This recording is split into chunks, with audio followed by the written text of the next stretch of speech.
I'm Duncan McLeod, and this is Tech Central's business technology show, TCS Plus, brought to you today by data loss prevention and insider risk specialists, Next DLP.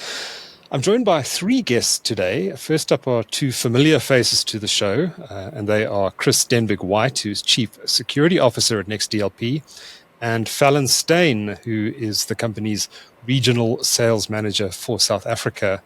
Now, Fallon and Chris are joined today by one of Next DLP's clients, Nadia Veeran-Patel, and she is Information Security Officer at a company called LRMG, and they're specialists in talent technology and talent advisory. And I'm told that Nadia has a podcast of her own called Journeys to Inspire, but we'll talk a little bit more about that a bit later in the show.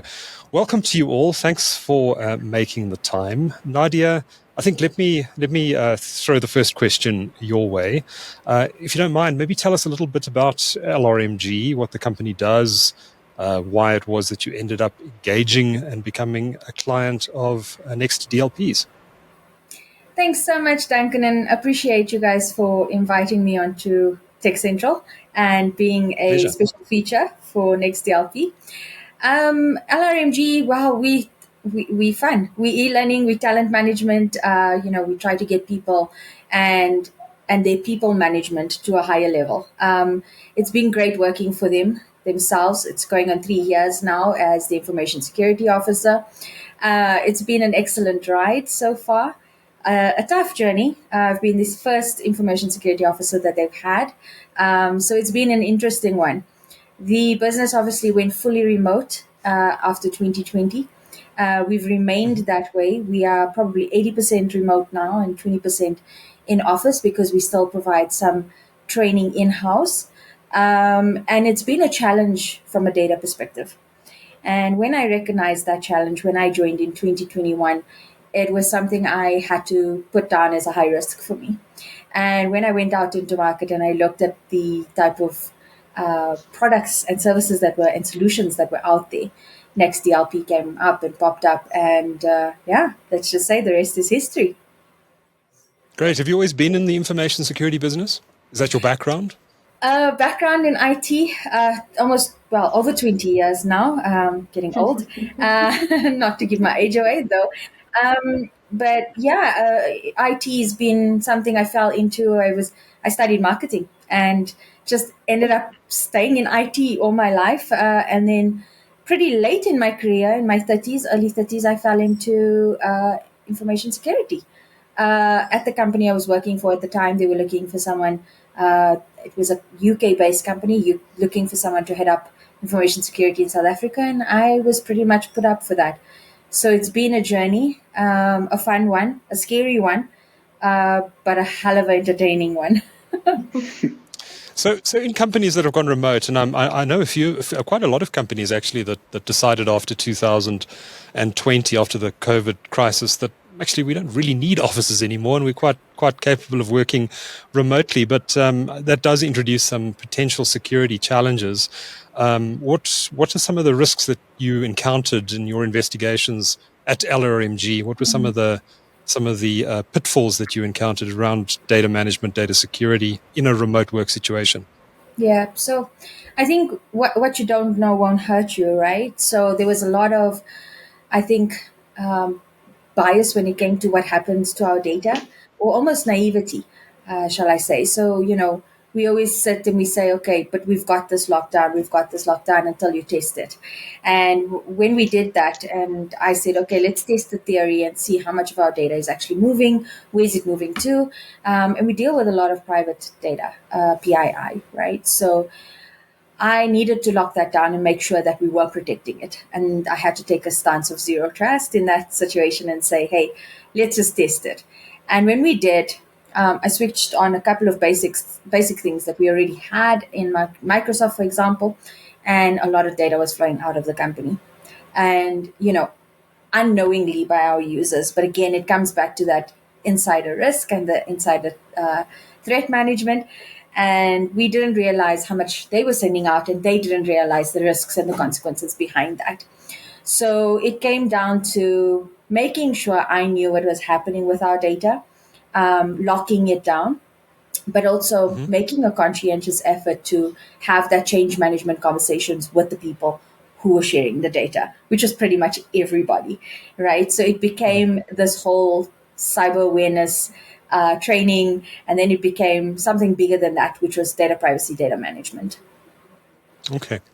So how did your engagement with Next DLP happen? How did you meet the guys from Next DLP, and how did you decide that this was the right solution for you? So it was interesting. I met a couple of guys who aren't, one of the guys that aren't there anymore, introduced me to the product. I met them outside of this type of arena, and then I met Anna Garcia, and then Chris, and it's been a hell of a ride with the two of them because we had a lot of issues being in the African market that they didn't experience in the European market. And then, of course, Fallon, I knew prior to her joining Next DLP, we went for clay shooting, I believe, and. And then she joined Next DLP, and it's just become a friendship, I think, even from Chris's side. Okay. But that's the special attention that I feel that I get, which is a good one, which I always lean onto, is that you need people that you can rely on when you have vendors, especially because if something were to happen, and I had issues that caused a rollback, which you never want on your first project nonetheless. But it was interesting because I got so much of support and so much of almost, that caressing and that tenderness, that they held me and they supported me, and I felt held and supported. And that's what really helped secure the relationship between Next DLP and myself. And our company. Great. Well, we're going to come back a little bit later in the discussion and talk about exactly what you've done in your organization to secure your data, your sensitive information. But Chris, for anyone who might have missed previous episodes of TCS Plus, where you've been a guest, perhaps just to recap a bit about your background. If I recall correctly, Chris, you once worked in the police as an investigator of some kind. Tell us a bit about your background and how you came to your role as Chief Security Officer at Next. Yes, it's a very winding path. The police, sort of the police, yes. I kind of took a job in the police in my early 20s and then quickly moved over to a more intelligence-based role, looking at counter-extremism, counter-terrorism. So seconded out of the police, shall we say. So worked in that for a number of years. Ended up in a quite surprising sidestep into IT. I've always been a massive geek, but I suddenly had a quite sensitive database infrastructure dropped upon me, and I was instructed, you can run this now. And my response was, yes, of course, but you will put me through the training courses to certify before I touch any of this stuff. And that's where my kind of start in information security and IT began. I kind of rebuilt this infrastructure and thought, let's do this in the correct way. That was kind of cybersecurity back then, is actually configure things in a defensible way. It wasn't necessarily called cybersecurity then. And then throughout my career working in kind of UK government, policing, intelligence, I kind of iterated on that, building infrastructures, securing them, most latterly an open source unit that was looking to track the activities of groups like ISIS back when that was a big thing. Then moved out into the private sector. Bounced around a couple of places, worked at Transport for London, the London Transport Authority, in consulting for a bit. Most recently in Deutsche Bank, I ran the global privileged access operations teams. Awful mouthful. And then came to Next DLP, a jump into the vendor dark side to manage their internal information security program as well. So although I'm on a podcast talking about Next DLP, I actually do the internal security for Next DLP rather than being one of those CISO marketing figurehead type people. I'll speak to information security, but just to give you some reassurance, my day job is actually doing the job like Nadia does as well. And Nadia can attest to that too, right? Absolutely. So that's me. Hello. Great to be here. Chris, so tell us a bit about the challenges you then face in your role as Chief Security Officer for Next, and whether those are similar to some of the challenges that Nadia has faced at LRMG. I know Nadia mentioned that there were some specific issues to her being in the African context that perhaps Next hasn't even dealt with before. But maybe talk a bit about some of those challenges that you've faced and how they compare to some of the challenges Nadia's faced in her organization. Absolutely. I think first thing I want to say is working as a CISO for a security vendor, I think it's an awfully high bar because we are a company that sells and trades on the fact that we prevent data from going where it should be. We identify insider risks, blah, blah, blah. We help a load of people. And if we kind of can't do that for ourselves, it doesn't really bode too well. So from a baseline, the pressure's on for me to make sure that we don't do anything silly and we have a defensible architecture, both in the product that we build, but also in our business practices as well. So my day-to-day, I see, is going to be in a lot of ways quite similar to that of any information security officer, really, is ensuring there's a program, ensuring there's management buy-in, ensuring there's communication and understanding. And those are two things I got from speaking with Nadia and other CISOs as well, that visibility leads to communication, leads to understanding in a bi-directional way. And that's how I like to run information security at Next, is understanding the business process and then being the security team that likes to say yes, but safely, as opposed to no, I don't want to talk to you. I always try and present an approachable front to the wider company.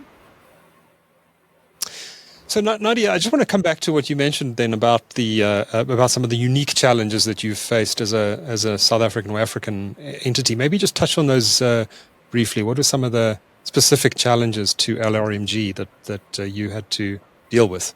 Yeah, so I think besides the exchange rate, the other things that I definitely can talk about is being in a not first world country. We don't have machines that get circulated every 2 to 3 years, right? We're sitting with machines 5, 7, 10 years old. And everybody keeps saying, hey, just put a lightweight agent. It won't do much, and that's the thing. That little lightweight agent, if your machine is 7 years old, can be, downgrading on the entire machine. And that was one of the issues that we had is, having something put onto your machine may be great when it's a year or two old, but then when you want to roll it out to the rest of the business and then all of a sudden, you have an issue. And that's exactly what happened to us. And I think even from Next's point of view, they hadn't realized that. So it was an interesting one because we had to, like I said, we had to roll back, and there were other issues where we had upgraded after the POC and we upgraded onto a different version. All great lessons learned going forward. But I think, once we ironed those things out, I think Next became a whole lot better in ironing out problems, not just for the other clients, but clients specifically in Africa, because we took into consideration that a lightweight agent might not necessarily be just that. Sure. Now, Fallon, you engage with a lot of CISOs on the ground here in the South African market. Based on what you've heard in this conversation so far, how does this square with what you're hearing in the local market? What are clients and potential clients coming to talk to you about? What are they telling you right now? So, Duncan, it's everything. It goes back to what Nadia is saying about the challenges faced in the African context, especially the ROE. I find that companies are really battling with the rate of exchange at the moment, but also they understand the importance of data privacy. They also understand that there is an insider risk element to the business. So there is a level of maturity in the African market, and that's the conversations we're having, right? And the beauty, and one of the reasons why I actually joined Next was the flexibility and the agility that the business is prepared to listen and then figure out ways how we can help our customers in the African market. We're not this massive vendor where we are set in stone and going, no, this is how we do it, and look, either you buy it or you don't. That's not the attitude that we have. So in the African context is that there is that level of maturity. People are having the right discussions, and we at Next are obviously trying to figure out ways that will address the African market and their needs, not try and force what we believe, if it's happening overseas, it's going to work in Africa. And that's what I'm finding that a lot of our customers are very appreciative of, is that we are listening and we are prepared to walk with them on their journey. It's look, data and insider risk is not a quick fix, right?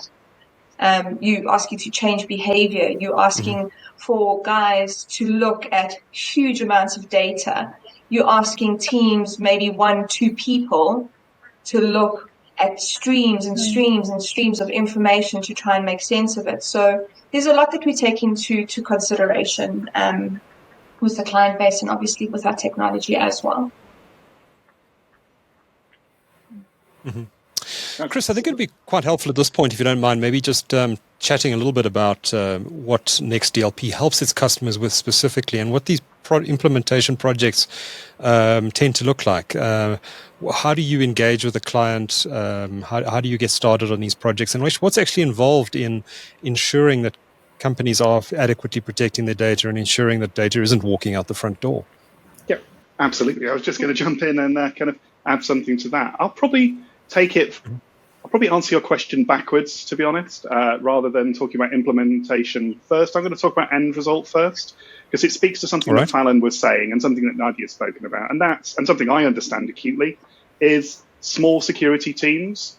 And it is unbelievable. You know, the moment you get into information security or cyber security, you realize very quickly how much logging and monitoring information even one computer generates. It's unbelievable, large amounts of data. And, you know, that's great. I used to work, as I mentioned, for a large bank, a large corporate bank, and we had hundreds of staff. We had managed outsourced people. But now I work for a scale-up cybersecurity company, and I just don't have that.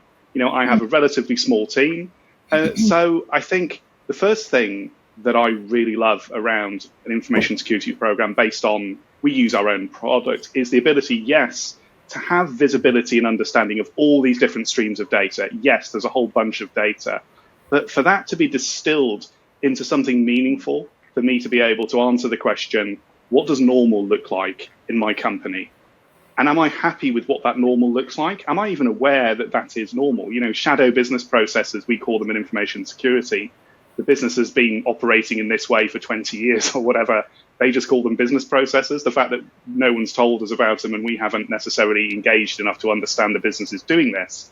You know, the product has helped me understand those things and be able to codify and secure them. So even without your classic data loss prevention, identifying malicious insider stuff, from general visibility and control and communication perspective, that certainly has helped me tremendously. Flipping over to the kind of deployment side of things, again, standard insider risk data loss protection projects, and I've been part of a few of them through various companies in the past. Used to be, you know, buy some big servers or some big cloud appliance to read every piece of data that I have in my entire company, wherever it happens to be stored. This takes somewhere, depending on the company and the project I've worked on, between, you know, 3 months and 4 years, actually. One is a horrible project. And the result that you get back is usually a CSV file or a CSV file converted into a shiny PDF that goes, you have 822,464 and 96 documents that may be sensitive, but we don't know if they've gone anywhere, but they might be sensitive. And then you think, oh, great, this is really super useful. Actually, no, it's not, because then I have to commission an entire other project to read those and then determine what I want to do about them. And all the while you're doing this, data could be walking out through the door. And so that's kind of slow. And there's a definite argument for that kind of discovery exercise when you're dealing with things like records management and retention and things like that. Absolutely. That's something, you know, you kind of have to do for that purpose. But if your aim is identifying insider risks and stopping data leaking and having to tell your customers you've lost their data, then that isn't necessarily the best way to go about it for quick wins. And what I found on the flip side is that if you can determine what normal looks like, and you can have a process of identifying data at the point of risk, when it's moving, when it's crossing a trust boundary, when it's doing something else, to determine, okay, is this sensitive? If it is sensitive, what kind of sensitive is it? And as a result of that determination, what do I want to do about it? Do I want to stop something from happening? Do I want to nudge someone into some training? Do I want to set an alarm off somewhere? Do I want to lock someone out of their computer? Having the ability to do all that very, very quickly has been amazing for me. And again, I'm sure now Nadia can speak to that. But, you know, And being able to do something like that as simple as pushing out an installer file to endpoints. And now I know pushing out an installer to endpoints isn't as 100% seamless and simple as everybody makes it out to be, but it can be quite simple as long as you know whether or not you're using 5, 6, 10-year-old laptops or not, or you have a means to do that. But it's a whole lot easier than spending between 4 months and 3 years classifying data to, in my mind, not get any further than you were when you started. So that's kind of my insight. And as a big data geek, I just love being able to understand and see what these computers are doing and how they work. It's an education tool for me, going, I didn't realize Windows did all this stuff as well. And I'm a former forensic investigator. I should kind of know this stuff, but I've seen stuff in our platform that's like, that makes a lot more sense now. I've seen this put in a way that's very easy to digest. Nadia, is deploying a project like this, it sounds to me, based on what Chris is saying, that the 80% of a project like this is actually just figuring out what data you have, where it is, and what of that data is critically sensitive and needs to be protected. Maybe take us through the project you've implemented and how you went about it and how Next DLP helped you in that process and what was involved. Am I right in thinking a lot of this was actually just figuring out what information you have? So actually not, luckily, because I think that it's interesting. Chris actually put it really well. I thought it would have been. My experience: discover your data, classify your data, make sure your data is protected and not leaked. Right? That is the process. This wasn't it. Mm-hmm. This was as seamless and as interesting as possible. We literally put something in. I tied it in with our Microsoft Azure Information Protection, and we had our classification labels. And if it picked up something, for example, with a South African ID, it would automatically pick it up. So there was no such thing as discovery. There was no such thing as classification. I skipped all those steps. And that's what made it so brilliant, right? And when we started using it, and I was always keen on machine learning, right? I mean, I'm a firm believer in machine learning and looking for anomalies. And this is what Next did for me. And this is why I'm such a believer in my tool, and I have it running for so many years, is I put it in and it didn't just look for my data. It looked at my people. It looked at my endpoints. It looked at their behaviors, right? So I would put an agent in, and let's say, Duncan, you logged in 5 o'clock or 8 o'clock every day, logged out 5 o'clock every day. And then all of a sudden, you'd only go to certain file shares, certain OneDrives or Teams folders, and use the data from there. And then all of a sudden, Duncan is logging now in Russia, for example, at 3 o'clock in the afternoon or 3 o'clock in the morning, and just not feasible, right? And all of a sudden, exfiltrating tons and tons and large amounts of data, picks up as an anomaly, alerts me immediately, and I'm able to pick it up. And that's what I found brilliant, is that it looked at patterning, it looked at machine learning, it looked at my users, and it didn't just look at my data. So I found that I was starting to be able to see a lot more with regards to my user behavior, and I was able to use that. And I think I used it. I'm very much, like Chris said, there's a lot of us in the security industry that love to do the whole, don't do that. That's not, don't do that. And I'm very much, okay, you did it. How can we not do it better? Or how can we do it better later? And you're not going to do it. And that's how I use Next as well, because some of the pop-ups come up, and I've got, if you know me on a personal level, I have a terrible dry sense of humor.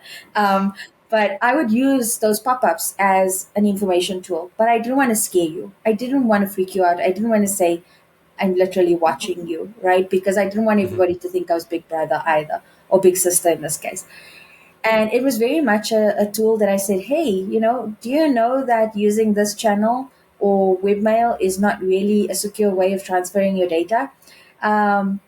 Let's do it another way. Contact me, and then I put a smiley face or something like that. Or I'd say, if someone did something that they knew they weren't supposed to do, like access a torrent, I'm like, hey, I know what you did last night, let's not do it again, sort of thing. So it became interesting, and I used my humor to bring a lot of it in. But I also, I held a hand through that entire process. So people, you would come back and they would approach me and say, hey, Nads, I got this. I got an alert to say I shouldn't be doing this. Can you tell me why and tell me how to do it better? And up until yesterday, I had someone do that to me. So it's been a really good experience. And I honestly believe that the tool has helped me more than disabled me. So it's empowered myself as well as my users in that way. So it's been an excellent one. And I think if I can add as a last on this note is it's quite a funny story. But I remember I had someone try to access a site that they weren't supposed to, and I could actually ask you to acknowledge that that you weren't supposed to do that. So you could click on the acknowledgement and then put a little note in, and I had the user come and say, I was trying to access this for my assignment, and then send. And then the next one, and they did this 9 times, right? And the next one was, damn it, why won't this work? And then, send. And then by the 9th one, it was kind of like, fine, I won't do it. And then, but in the meantime, all I kept getting is they didn't even realize I was taking screenshots each time of the screen when they tried to do it. And all I did was I sent a message and I said, hey, I know this was tough, and unless you're studying for medicine, I doubt Grey's Anatomy episode 4, season 5 was part of your degree. But it was interesting. It was interesting. It was fun, and it makes my job entertaining, Duncan. I have. So very often it's just about. So very often, Nadia, in your instance, and I'm sure it's the case with other organizations, it's just a case of employees not knowing better and doing things that they shouldn't be doing. But in some cases, there will be employees who are malicious and are out there to steal your information. I'm thinking particularly of employees who've resigned and are going to a competitor and they want to download confidential information onto a USB stick or some other media and then take it to that competitor or do something else with that information. Yes. The system, it allows you to do that as well, does it? And detect that sort of thing. Have you actually picked up any of this sort of quite serious activity on your network since you've deployed Next DLP solution? Yes. So and I love how you said that, because I'm a big believer of watching out for levers, right? Because that and you're right. There's a lot of innocence behind a lot of things that are done, which is non-malicious activity, but there is a degree of major maliciousness, and I've been a part of it for many, many years, and I've seen people start off entire new businesses of IP that was built in the company that we were in, right? And nobody saw it as a risk. And so I take it quite seriously. So luckily, Next allows you to even block USB. So I don't even allow people to transfer data from their phones onto their machines, onto their actual laptops, work laptops. But I've taken it a bit further. Is when I knew someone was leaving, and this happened not too long ago. I'd call it about 3 or 4 months ago. Is we had one of our high-ranking execs leave our organization, and I said, and he kind of did make it public that he was moving to a competitor. So all I did was I said, okay, I'm going to look out for any malicious kind of activity, and I said I'm just going to scan the alerts every day, a couple of times a day, and just make sure that he's not taking anything. And one morning I logged in, and lo and behold, 11, 12, 1 o'clock in the morning, he is kind of transferring data to his Gmail account. Okay. And I'm like, okay, let me look into it. And I looked into it, and I could see the file names, and I could see what it was. I don't work in the department, so I don't know how sensitive the data is, but I could tell from, the naming convention that it looked pretty sensitive. But not going to take matters into my own hands because it's not my call. So I kind of, sent it to the big boys, and I was like, hey, look, I did recognize this. What do you think? And they were like, wow, this shouldn't be happening. We locked his computer down. We kind of said, okay, you know what? You actually became a major threat to our business and a risk. So, let's shake hands amicably and let you leave, sort of thing. But what was nice is we could prevent him from using that same information because now we had proof. Mm-hmm. So he couldn't take that to a competitor. And then I spoke to the guys at Next, and Vic, who's now my new account manager at Next DLP, was brilliant because he's like, you can set an alert for these guys. And I'm like, I can? He's like, yeah, let's call it a levers policy. And I was like, this is brilliant. So now every month, it's slightly manual, but it's way better than what I was doing, which was looking for those alerts. Is now I can actually take a person, put them into a policy and mark them and flag them as being a potential flight risk, right? And being a potential insider threat. Mark them, and my policy now notifies me automatically that, hey, this person's been siphoning data. So I couldn't be more happier that, and like Chris picked up, when you're working for a smaller organization, it's really tough when you're the only person that is the security person and everything kind of falls on you. It's hard to be on top of everything every second of the day. I don't have a SOC. I don't have all the other stuff, the fun stuff, and I don't have an entire team. So what Next has helped me to do is that it creates alerts and then it sends it straight to my help desk so that I'm not the only one that's seeing it. And then it becomes something. I can put the alert as saying, hey guys, this is critical. We need to look at this. So there's a specific wording I could use to say, hey, they need to look at it, whether they know what it's about or not. So it enhances my team and makes me more proactive rather than reactive. Fallon, out of interest, how do employees tend to react to this sort of technology? Is there pushback? Do employees feel they're being spied on, or do you think that people kind of understand that organizations need to protect their data and therefore understand the need to put in place these sort of protocols and systems to protect information? What's the general sort of feedback you hear from employees of organizations who've deployed DLP solutions? So that's a good question, Duncan. So what we have found, it depends on how the companies are rolling out the system, right? And a lot of our customers, they've already got policies in place from a HR perspective, and the employees we find are educated. They understand about their own privacy as well as the data that they're managing. And then what happens is that the communications will be sent out saying, we have purchased a new technology, it is a DLP solution, and this is what you can expect to happen. So in my experience, since I've been here, it depends on how the clients roll out the technology and how they communicate with their employees. Communication is key, right? If the employees aren't feeling like they're being spied on or they own, even if it is a work laptop, they would appreciate that open communication and they're not being intrusive. The technology is not intrusive, right? And I think that's key. We're not here to catch you out. That's not what we're here to do. Cyber hygiene, education, and protection of data. And also, I wanted to go back in terms of obviously the size of teams. I mean, before I started at Next, I used to run global recruitment for a cybersecurity company, and alert fatigue was a real issue. And that's also one of the key differentiators with the technology is that it doesn't just send waves and waves of alerts, unnecessary alerts. It can be streamlined, and that helps the employees as well.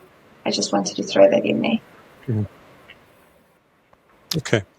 Can I jump in with something really quickly as well on that point? Because that's something I've seen and noticed as well. Because obviously, as you've said, you have a technology, and like both Nadia and I have mentioned, that, captures a whole bunch of data of people's user activity and behaviors on computers. And the question's absolutely right. That can, in one hand, seem a little bit creepy. So kind of the way I handle things within kind of our company as well is our platform is able to pseudo-anonymize all of the data in the platform. So it will see all the activity, and it will give you alerting, hey, there's some data that could potentially be leaving or some risky user behavior. But on first pass of me triaging that, I don't see any of the names or the computer names. They're all substituted for alternative names. So I don't know that it's Fallon doing something wrong or Vic doing something wrong. I know that these are the circumstances of this is what has happened, a series of events. And then I have to take a conscious choice to determine, okay, so is this serious enough to investigate that I would want to request de-anonymization of this? And that's a process that can be put in place in our platform as well. And we've seen this, in countries, mostly in Europe around GDPR, where employee privacy is a really big thing. We've built this to support that level of lack of intrusion where there is less of an appetite for just global access. But, we are about protecting data and protecting companies, but at the same, we're about protecting employees and protecting the business, which is facilitating that bilateral communication between security and the wider business. And if one side thinks the other side is spying on them and the other side thinks that the other side are constantly stealing data and really bad at their jobs, that's not going to happen. So we like to think of ourselves, yes, a security tool, but also almost a bridge of communication across business to facilitate moving forwards in unison, if that doesn't sound too trite and twee. Just related to that, Chris, I'm sure a lot of CIOs would love to lock down their environments as far as possible and make them as safe as possible. But I suppose you can actually go too far and start to have an impact on employee productivity and just make it frustrating for those end users who are trying to get their jobs done. They've got notices popping up all the time, or they're being told they can't do this, they can't do that because of security risk. How do you balance that as a CISO? How do you decide, well, we need to monitor this person or every employee for potential risk or abuse here, but we also don't want to impact that employee's productivity and slow them down. How do you balance those two competing things? Absolutely. Firstly, I'd like to jump on something you said. You said CISOs that want to lock down their computers to make them as secure as possible. I don't think necessarily, firstly, I'll challenge you on that. One doesn't lead to another. You think about the castle and moat mentality. If you lock something down entirely as a CISO, basically business users and IT users are like water, essentially. You build a massive wall and you subject it to a massive load of water. You think, oh, that's super secure. I had a house I used to own that thankfully I sold, and I was painting waterproof paint on this wall for the months I was selling it. But that water would always come through. And it's the same with these aggressive, not well thought out security controls that some CISOs put in place, block people from doing anything. You're then pushing people to shadow IT or pushing people to, if you lock down your communications between employees too much, you're pushing people to using Signal and WhatsApp on their personal phones and just discussing business stuff entirely out of band. And it just doesn't work. So I think, in answer to your question, balancing those things is, you take a risk-based approach. You go, okay, so likely worst-case scenario, financial loss that might result of this, depending on to what nth of degrees of risk assessment you want to do. And then you determine what controls and what level of controls are appropriate. But in implementing those controls, I favour guardrails over roadblocks. I would much rather allow our business users to happily conduct their work every day and not necessarily know that there is security tooling in place until they happen to nudge against one of those guardrails. And those guardrails aren't roadblocks that stop people from doing their job. They're things like, take the example of data transfer. My old job, I used to have to transfer masses of data to kind of the financial auditors and regulators all the time.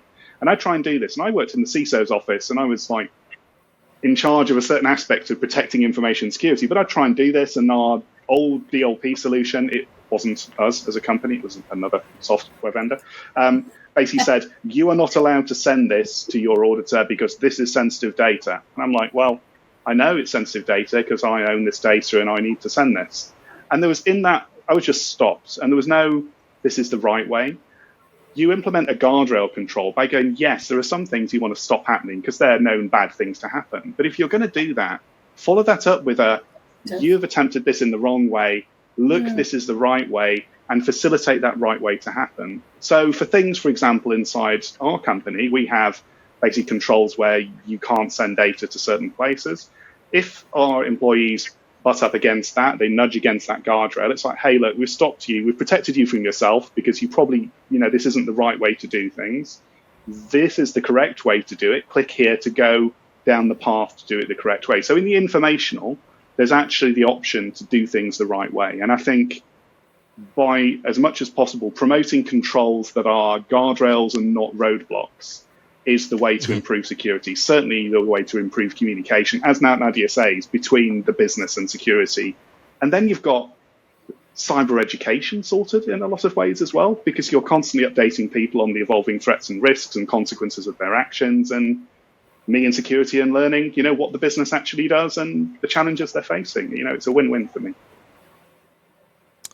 Nadia, you've been nodding a lot while Chris has been talking there. I'm so glad she has. Is this your experience as well? Has there been any pushback in your organization from employees? And if there has been, how have you managed that? Yeah, so I couldn't agree more, right? I mean, the CIA triad of information security is, keep availability. So you don't want to take availability from the things people need. But take us as an example in security, all of us that know what not to do. We don't prevent ourselves from not doing it. I have social media pages, I have LinkedIn, I have other stuff, but we know the consequences of something. So rather tell someone the consequences, tell them why not to do it and do it better, and they won't be as brash when they're doing something. So there's always that, rather informed than not. And like Chris is saying, they're just going to find a way around you. Millennials, Gen Y, Gen Z, they're way smarter than us. They're not even going to need IT in 10, 15 years' time. So we need to stop thinking that we can prevent them from doing something. We're just making them look for alternatives, right? And that, I don't believe that's conducive to your environment. I'm very much a person who's like, come and talk to me. If you need a shoulder to cry on, I'm here. Whether it's your personal problems. So people phone me for when they're kids, they don't know what to do with regards to security. They found them on YouTube and doing things they shouldn't.